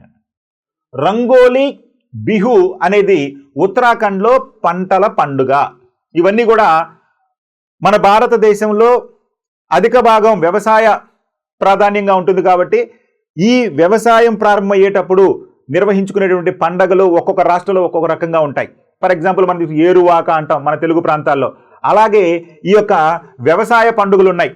ఆ పండుగలకు సంబంధించి రొంగలి బిహు అనేటువంటి పండగ ఉత్తరాఖండ్ చెందినటువంటి పంటల పండగగా పేర్కొనడం జరిగింది. So Rongali Bihu marks the harvest festival in Uttarakhand. Harvest festival అంటే పంటలు కోసే సమయానికి మన సంక్రాంతి చేసుకుంటాం కదండి మన రాష్ట్రాల్లో, అట్లాగే హార్వెస్ట్ ఫెస్టివల్ ఇన్ ఉత్తరాఖండ్ అంటున్నాడు. కాదు. ఎందుకని, ఈ యొక్క రొంగలి బిహు అనేది ఏ రాష్ట్రంలోని హార్వెస్ట్ పండగ అయ్యా అంటే పంటలు కోసే సమయంలో జరుపుకునే పండగ అంటే అస్సోం రాష్ట్రంలో ఈ పండుగ జరుపుకుంటారు. ఉత్తరాఖండ్ కాదు. ఇక మనకి ఇక్కడే ఆప్షన్ తెలిసిపోయింది, ఎందుకంటే ఏది కాదు అన్నాడు, ఇది ఉంది కాబట్టి ఇచ్చాడు. ఒకసారి మళ్ళీ చూద్దాం. చూడండి, తర్వాత Thaipusam festival is observed every year in Tamil Nadu. Yes, Thaipusam అనేటువంటి పండుగను తమిళనాడులో ప్రతి సంవత్సరం జరుపుకుంటారు. దీన్ని నవంబర్ లేదా డిసెంబర్ ప్రాంతాలలో తమిళనాడులో జరుపుకుంటారు ఈ పండుగని. ఇది కరెక్టే. ఆ తర్వాత Moatsu festival is celebrated in Nagaland which marks the farming season. Yes, Moatsu పండుగను నాగాలాండ్లో వ్యవసాయ కాలం అంటే సీజన్ ప్రారంభమైనప్పుడు జరుపుకుంటారు. ఇది కూడా రైటే. అదేవిధంగా Sarhul is a harvest festival celebrated in Jharkhand and Bihar. దీని కూడా అంతే. సర్హుల్ అనేది జార్ఖండ్ మరియు బీహార్లో జరుపుకుంటారు. ఇది కూడా రైటే. ఇవన్నీ చూడండి, రాబోయే రోజులు ఎట్లాంటివి అడగడానికి అవకాశం ఉంది కాబట్టి వీటన్నిటి కూడా మీరు గుర్తుపెట్టుకోవాలి. ఎందుకంటే ఇవన్నీ 3 రైటు, ఇది ఒక్కటే తప్పు. ఇక్కడ రొంగలి బిహు అనేది అస్సాము, ఇది కాదు అన్నాడు కాబట్టి ఇది రైట్ ఆన్సర్గా మనం తీసుకోవాలి. కానీ ఈ మూడింటిని మీరు గుర్తుపెట్టుకోవాలి. ఏదండి, ఇప్పుడు మనకి థాయ్ పూసం అనేది తమిళనాడు అని చెప్పి, అదేవిధంగా మొట్సు అనేది నాగాలాండ్ అని చెప్పి, అదేవిధంగా సర్హుల్ అనేది ఈ జార్ఖండ్ బీహార్లో జరుపుకునేటువంటి పండుగ అని చెప్పి మీరు గుర్తుపెట్టుకోవాలి. ఎందుకంటే ఇట్లాంటి అడగడానికి మళ్ళీ అవకాశం ఉంది కాబట్టి. Okay, which of the following statement is are true regarding the solar system. సౌర వ్యవస్థకు సంబంధించి క్రింది ఇచ్చినటువంటి వ్యాఖ్యలలో ఏది సరైనది అన్నాడు. ఏది ఒప్పు అన్నాడు. ఇక్కడ నెగిటివ్ అడగలేదండి, ఒప్పు అని అడిగాడు. The sun is 180 million kilometers away from the earth. సూర్యుడు భూమికి 180 మిలియన్ కిలోమీటర్ల దూరంలో ఉంటాడు. తప్పు. ఎంత దూరంలో ఉంటాడండి? సుమారు 149.5 మిలియన్ కిలోమీటర్ల దూరంలో ఉంటాడు. సూర్యునికి భూమికి సరాసరి దూరం 149.5 మిలియన్ కిలోమీటర్లు. దూరంగా ఉండే సందర్భాన్నేమో అపహేలి అంటాము, అది దాదాపు 152 మిలియన్ కిలోమీటర్లు. దగ్గరగా ఉండే సమయాన్నేమో మనం పరిహేలి అంటాము, అప్పుడు 147 మిలియన్ కిలోమీటర్ల వరకు ఉంటుంది. సరాసరి తీసుకుంటే 149.5 మిలియన్ కిలోమీటర్లు ఉంటుంది. ఇది 180 అనేది తప్పు. Okay, right. Next, Sirius is a planet of solar system. Sirius అనేది సౌర మండలంలో ఒక గ్రహం అన్నాడు. అసలుకి సిరస్ అనేది ఏంటయ్యా అంటే ఒక నక్షత్రం మన సూర్యుడు లాగానే ఒక ప్రకాశవంతమైన the brightest star in our Milky Way, మన పాలపుంతలో ఉన్నటువంటి అనేక కోట్ల నక్షత్రాలలో మన సూర్యుడిలాగే సిరస్ అనేది ఒక ప్రకాశవంతమైన నక్షత్రం, గ్రహం కాదు. దట్టు ఏమంటున్నాడు, సౌర కుటుంబంలో ఉన్న గ్రహం అంటున్నాడు. సౌర కుటుంబంలో 8 గ్రహాలు ఉన్నాయి, మనకి తెలిసినదే కదా, బుధుడు, శుక్రుడు, భూమి, అంగారకుడు, బృహస్పతి, శని, యురేనస్, నెప్ట్యూన్. అట్లా గ్రహాలు కాదు ఇది, కాబట్టి ఇది తప్పు, ఇది తప్పే, ఇది తప్పే. Next, Venus is the hottest planet our solar system. Yes, సౌర వ్యవస్థలో శుక్రుడు అత్యధిక ఉష్ణోగ్రత కలిగినటువంటి గ్రహం. సూర్యునికి దగ్గరగా బుధుడు ఉన్నప్పటికీ బుధుడి మీద ఉన్న వాతావరణంతో పోల్చుకుంటే శుక్రుడి మీద ఉన్న వాతావరణంలో కార్బన్ డైఆక్సైడ్ వాయువు ఎక్కువగా ఉంటుంది, తద్వారా ఈ యొక్క ఉష్ణోగ్రత ఎక్కువగా ఉంటుంది. దాదాపు 464 డిగ్రీల సెంటీగ్రేడ్ ఉష్ణోగ్రత ఉంటుంది. చూడండి, 464 డిగ్రీలు అంటే 400 పైన లేదా 500 డిగ్రీల ఉష్ణోగ్రత శుక్రుడి మీద ఉందంటే ఎంత ఎక్కువగా ఉంటుందో చూడండి. కాబట్టి సౌర కుటుంబంలో అత్యధిక వేడి కలిగిన గ్రహం శుక్రుడు, ఇది రైట్. కాబట్టి C only is the right. ఎక్కడుందండి, ఇదిగో సి ఓన్లీ, కాబట్టి ఇది ఒకటే రైట్. ఇది next question, consider the following statements. కింది వ్యాఖ్యలను పరిగణించండి. Tropospheric ozone is a greenhouse gas. Tropospheric ozone ఒక గ్రీన్ హౌస్ వాయు. ఎస్, ఇది కరెక్ట్, ఏ అనేది correct. Next, the 1987 Nobel prize in chemistry was awarded for the research on the ozone hole. రసాయన శాస్త్రంలో 1987లో Nobel బహుమతి ozone రంధ్రంపై పరిశోధనకు లభించింది అంటున్నాడు. ఇది ఫ్యాక్చువల్ అడిగాడు చూడండి, కానీ ఇది కాదు. ఇది మాలిక్యూల్కి సంబంధించి చేసిన పరిశోధనకు గాను 1987లో రసాయన శాస్త్రంలో నోబెల్ బహుమతి లభింది, కానీ ఓజోన్ రంధ్రానికి సంబంధించిన పరిశోధన కాదండి, ఇది గుర్తుపెట్టుకోవాలి. ఆ తర్వాత the ozone hole was first discovered over Antarctica. Yes, ఇది కరెక్ట్. అంటార్కిటికాపై మొదటి ఓజోన్ రంధ్రం కనుగొనడం అంటే అంటార్కిటికా పైన ఓజోన్ పొర డ్యామేజ్ అయ్యింది లేదా రంధ్రం పడింది అని మొట్టమొదటగా అక్కడ కనుగొనడం జరిగింది, కాబట్టి ఇది రైటే. అందుకనే ఏ మరియు సి అనేవి రైట్ ఆన్సర్స్. కాబట్టి A and C only is the right options. ఇది 1987లో రసాయన శాస్త్రంలో ఓజోన్ రంధ్రంపై పరిశోధనకి నోబెల్ బహుమతి లభించలేదు, గుర్తుపెట్టుకోవాలి. Okay, next question. 2 statements are marked as assertion and reason. రెండు వ్యాఖ్యలను ధృవీకరణ మరియు కారణముగా సూచించారు. అంటే అసర్షన్, రీజనింగ్ ఇచ్చారు. ఈ అసర్షన్ స్టేట్మెంట్ ఇస్తాము, రీజన్ ఉన్నది. ఆ అసర్షన్కి ఈ రీజన్ అనేది కరెక్ట్ ఎక్స్ప్లెనేషనా కరెక్టా కాదనేది మనం ఇప్పుడు చెప్పాలి. చూడండి, అసర్షన్లో ఏమడుగుతున్నాడు, tropospheric ozone depletion is a concern due to increased UV అంటే ultraviolet radiation reaching earth surface. ఇది కరెక్టా అని అడుగుతున్నాడు. ఇది చూడండి, స్ట్రాటో ఆవరణంలోని ఓజోన్ క్షీణత అనేది భూమి యొక్క ఉపరితలంపైకి చేరిన యువి రేడియేషన్ కారణంగా ఆందోళన కలిగిస్తుంది. ఇది రైటా అంటే రైటే. స్ట్రాటో ఆవరణంలో మనం ఇంతకు చెప్పుకున్న ఈ ప్రశ్నకు ముందు ఓజోన్ పొర ఉంటుందని, ఆ ఓజోన్ పొరకి డ్యామేజ్ అయినప్పుడు సూర్యుడి నుంచి వచ్చే అతినీల లోహిత కిరణాలు నేరుగా మనకి భూమిని చేరతాయి. ఎప్పుడైతే సూర్యుని యొక్క యూవీ కిరణాలు నేరుగా భూమికి చేరతాయో జంతువులకి, చర్మాలకి లేదా మొక్కలకి వీటికి హాని కలుగుతుంది ఈ యూవీ కిరణాల వలన. అది బాగా గుర్తుపెట్టుకోవాలి. కాబట్టి స్ట్రాటో ఆవరణంలోని ఓజోన్ క్షీణత అనేది భూమి యొక్క ఉపరితలంపైకి చేరిన తర్వాత, అంటే ఆ క్షీణత కారణంగా యూవీ రేస్ భూమిపై చేరి హాని కలిగిస్తుంది అంటున్నాడు. ఇది రైట్, అంటే రైట్ స్టేట్మెంట్. రీజన్ అనేది, అసర్షన్ అనేది రైట్. ఇక్కడ రీజన్ ఏంటో చూద్దాం. క్లోరోఫ్లోరో కార్బన్ సిఎఫ్సి గ్యాసెస్ అంటాం. Release chlorine atoms in the stratosphere which catalyze the breakdown of ozone molecules.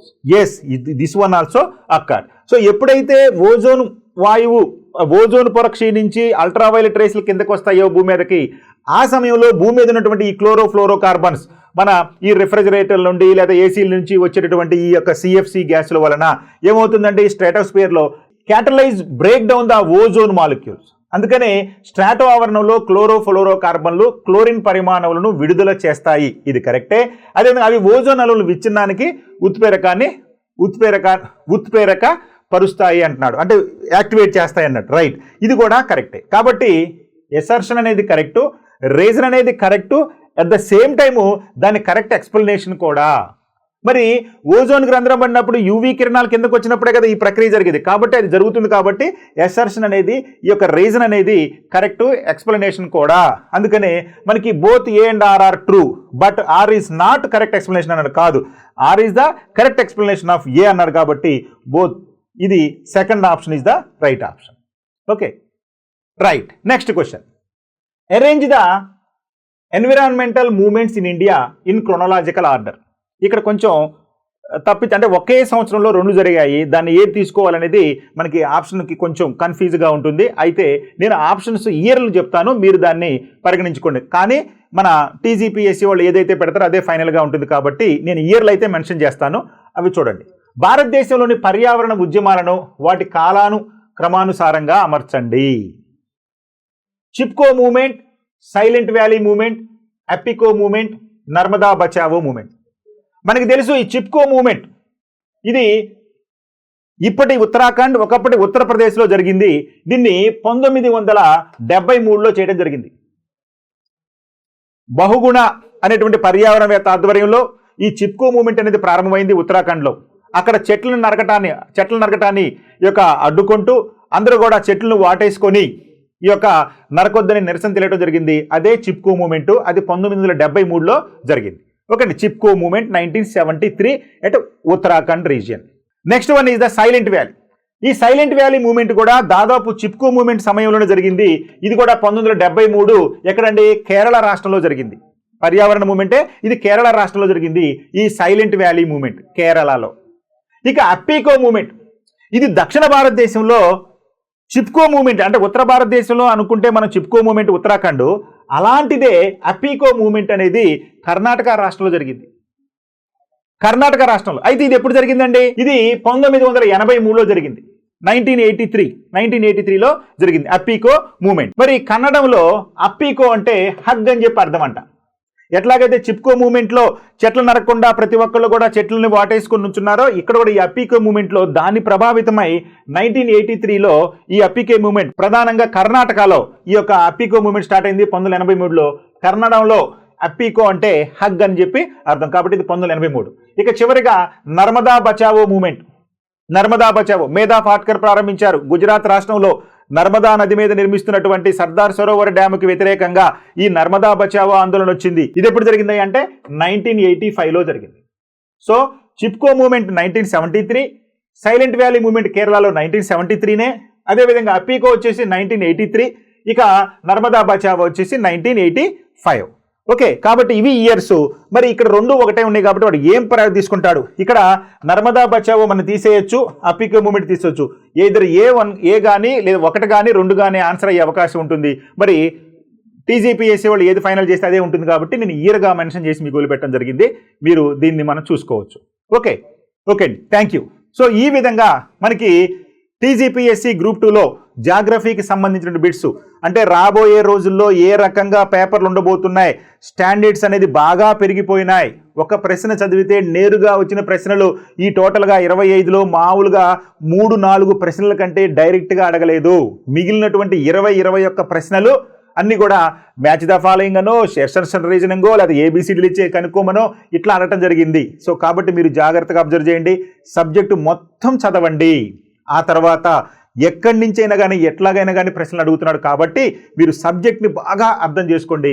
ఏదో నామక వాస్తిగా లాస్ట్ 10 రోజుల్లో చదువుదాం కదా, 20 రోజుల్లో చదువుదాంగా అంటే ఆ రోజులు పోయినాయి. డైరెక్ట్ క్వశ్చన్స్ రావటం లేదు. సబ్జెక్ట్ మీద పూర్తిగా గ్రిప్ ఉంటేనే. చూడండి, అక్షాంశాల గురించి అడిగాడు, సౌర కుటుంబం గురించి అడిగాడు, అదేవిధంగా వరల్డ్ జాగ్రఫీలో సంబంధించి జపాన్ దేశం ఇచ్చి ఈ యొక్క దీవులను వరుసగా పెట్టమన్నాడు.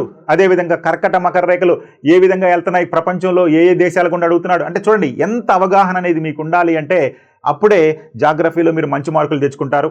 ఇవన్నీ కూడా మీరు చూడండి, మ్యాక్సిమం నాకు సాధ్యమైనంత వరకు నేను మొత్తం స్టడీ చేసి మీకు ఆన్సర్లు ఇవ్వడం జరిగింది. కానీ ఫైనల్ ఆన్సర్ మాత్రం టీజీపీఎస్సీ వాళ్ళు ఏది ఇస్తే అదే ఫైనల్గా ఉంటుంది కాబట్టి దయచేసి అది చూడండి. అప్పటి వరకు మీరు ఈ ప్రశ్నలు చూసి ఎనాలిసిస్ కూడా చేశాను కాబట్టి మీరు కొంత ఉపయోగపడిద్దని ఆశిస్తూ మీ అందరికీ ఆల్ ది బెస్ట్ చెప్తూ థ్యాంక్ యూ.